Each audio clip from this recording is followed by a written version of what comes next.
بله سنور کنگره پارتیا دموکراتا کردستان سوریه کول پایتخت هولیری بله و چند روزان ایرو راگهاندن جبو بله هات راگهاندن جبو رایا گشتی انجام کنگره میوانی ما هیا اندامی مکتب سیاسی یا پارتیا دموکراتا کردستان سوریه بشار امین که هولیری میوانی منه سلاف بوده که بشار دست به که بشار پیروزباهی با کنگره 12 مینا پیدا کسه کو دمکی هستیار دل دارکت که بشار سکرتری پارتی بریز محمد اسماعیل دست نشان کرد کو وجینه که نو دست به جالی پیدا کسه و وجینا نو ام چوا دکارن ifade بکن فرمو که بشار سلاو ریز جوا تفدار و کارمند و تماشاوانی 24 و گلک سپاس جد پیروز بهیاتر جنابته بالنسبة ما يعني وقت بارتي راستي تشرجي صوابة الجمع مثلا ام حزبك قومينه ام بارتيك مسائل ام سر ريبازه كين ريبازه بيروز ريبازه كردايتيه ريبازه برزانيه نمر وام ببروجا نتورنا ببروجا نتو كردستاني سروك هجا وخشويست سروك مسعود بارزاني سركيش ياويتكي ودور جيب راستي هر دمكي هر وقتك هر وناغكي دجي ادبيجم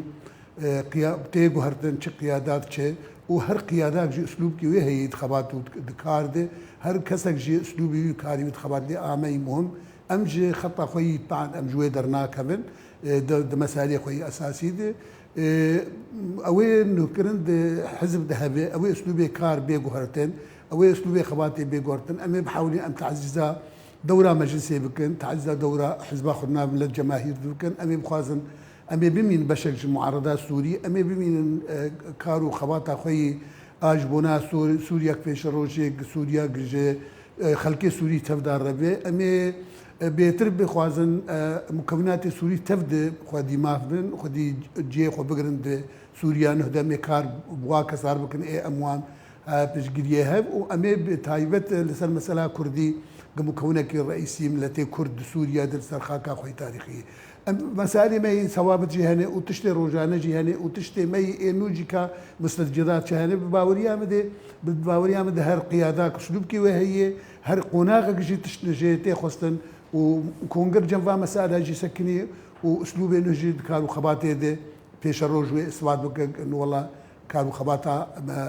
حزبها ما بارتيا ما ملتي ما والسيرفير ريبازي بردوام بله برز بشار لا دوای سەرهەڵدانی شەڕی نێوخۆیی لە سووریا ینی کێشەی ڕۆژاوای کوردستانەوە بوو کە پارتە کوردیەکان یەکدەنگ نەبوون بەردەوام کێشەی نێوخۆییان هەبوو ئێوە چی ئەکەن لە دوای ئەنجامدانی ئەم کۆنگرێ وەکو پارتێکی کوردی لە ڕۆژاوای کوردستان بۆەوەی بگەڕێنەوە خەباتی مەیدانی بکەن لە سووریا و کار بکەن بۆ یەکریزی و یەکدەنگی لایەنە کوردیەکان لەوێ ما فيها موجود يعني انه بالنسبه لي ما ام وقت تفقرة كردي وقت انجمنا اجتماعي كردي ودناف دجي بارتيا ما اما بشكل جاء بوزيسيونها سوري اما بوي بريارين انا في دولتي بيستو دو بينجي تشارج وحلا كريزا سوري ام بيرن بوان قرارات ام بيرن مرجعيات جنيفيك انا هيجي حتى يرو صوابتا چه گوهرتن چه دو چتش اگر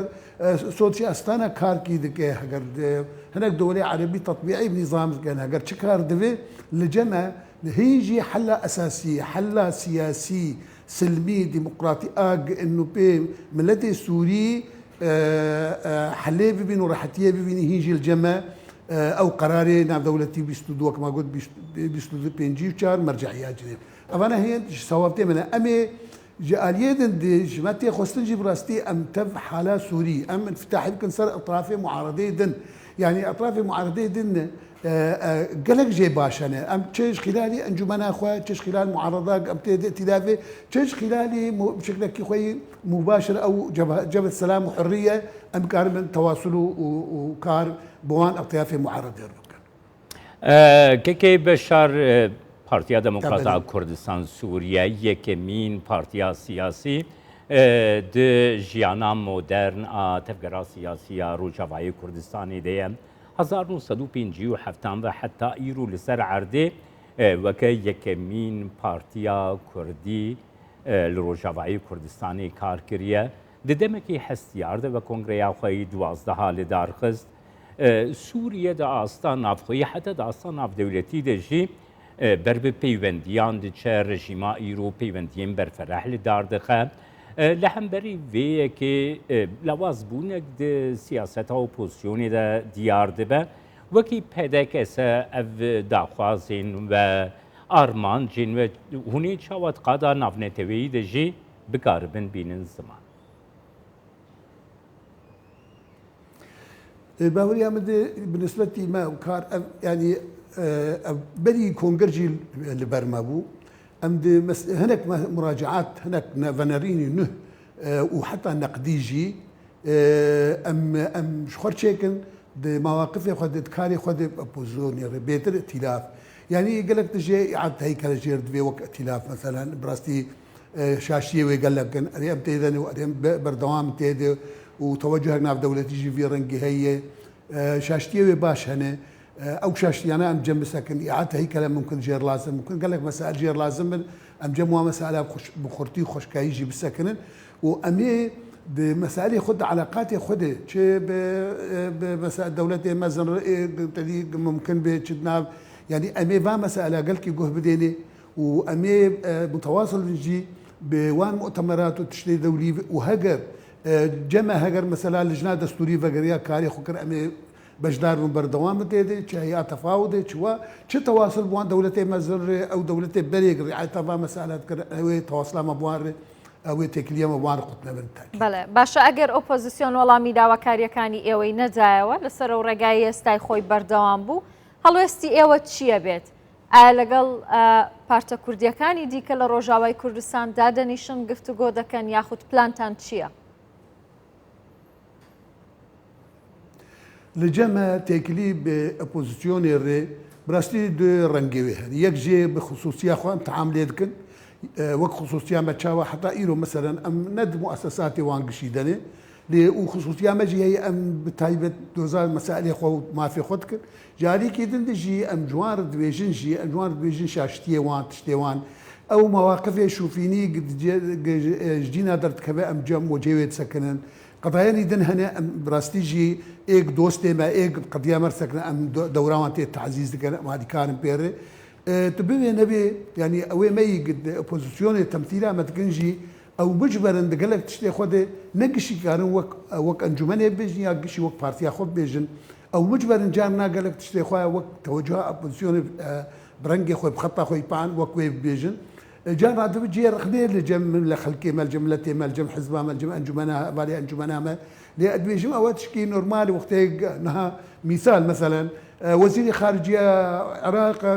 مع دكتور هيجا فؤاد حسيني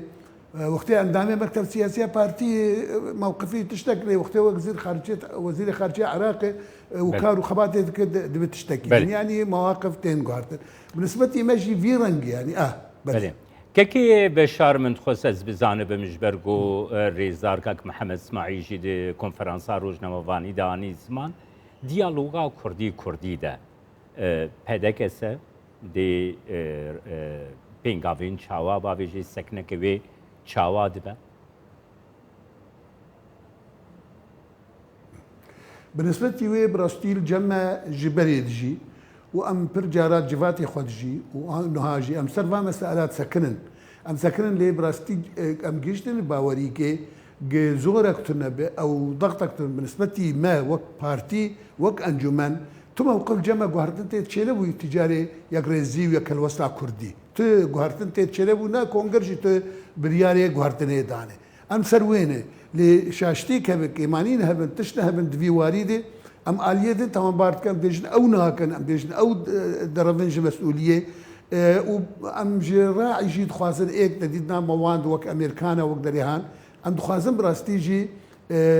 فشارك زيادة لوان جيبك وبرا المجي بك جبونا ام كاربن يكرزي ايرو تطورات ايرو براستي لجمع تطورات ايرو خاصة اوضاعنا التشنتين قهرتن ام دبينين ضرورات هجر جوان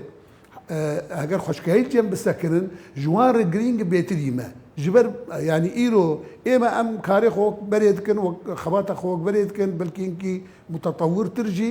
لێ ئێوان ئیرۆ ئەم مەسەرەی کارێوان ینی ئەگەر خۆشکایی جەم بسەکن مەترسیل سەروێ هەیە ینی ئەو گەرەک بێتر وێ مەسئلێ لە جەم بسەکە و ڕعایەت زۆر زۆر سپاس دەکەین بەڕێز بەشار ئەمین ئەندامی مەکتەبی سیاسی پەدەکەسە سپاس کە لە هەولێر میوانمان بوویت.